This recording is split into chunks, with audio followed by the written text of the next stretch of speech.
महर्षि वेदव्यास के जन्म की कथा। प्राचीन काल में सुधन्वा नाम के एक राजा थे। वे एक दिन आखेट के लिए वन गए।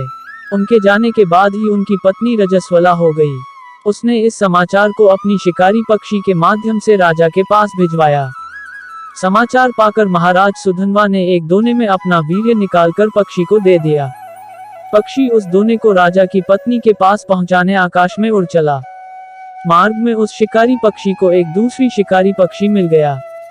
दोनों पक्षियों में युद्ध होने लगा। युद्ध के दौरान वह दोना पक्षी के पंजे से छूटकर यमुना में जा गिरा। यमुना में ब्रह्मा के शाप से मछली बनी एक अप्सरा रहती थी।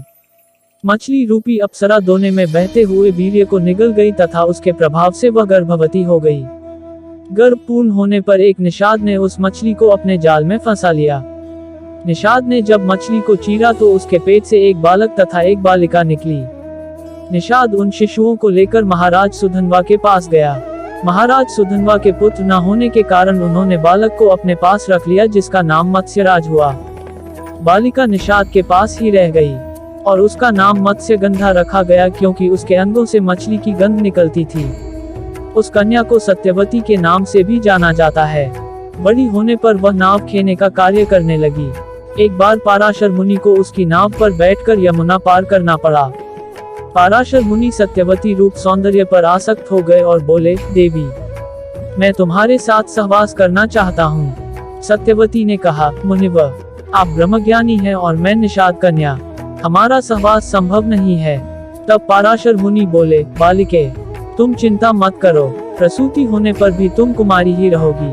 इतना कहकर उन्होंने अपने योग बल से चारों ओर घने कोहरे का जाल रच दिया और सत्यवती के साथ भोग किया।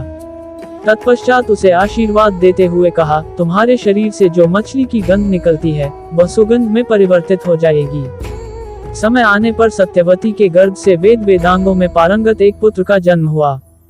जन्म होते ही वह बालक बड़ा हो गया और अपनी माता से बोला, माता, तू जब कभी भी विपत्ति में मुझे स्मरण करेगी, मैं उपस्थित हो जाऊंगा। इतना कहकर वे तपस्या करने के लिए द्वैपायन द्वीप चले गए। द्वैपायन द्वीप में तपस्या करने तथा उनके शरीर का रंग काला होने के कारण उन्हें कृष्ण द्वैपायन कहा जाने लगा। आगे चलकर वेदों का भाष्य करने के कारण वे वेदव्यास के नाम से विख्यात हुए।